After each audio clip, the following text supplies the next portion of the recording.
Ada sakit gigi angkat tangan? Ada. Ni. Yang ni before, lepas tu yang ni after. Anak Tina kena buat rawatan akar. Kita nak pergi ambil gambar, adik. Doktor suka tengok gigi adik. Disebabkan Aidan baru 4 tahun, dijangka gigi dia akan keluar umur 7. Doktor suggest untuk buat rawatan akar. Doktor explain really well sampai anak aku 4 tahun pun tenang je kat situ.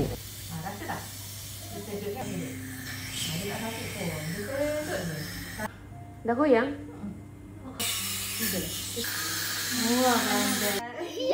Ya. Good luck. Ya, adik. Nak tampar. Dia tak Vaseline. Vaseline kan dia licin bagi air lah. Okey. Adik, back start. Manja smile.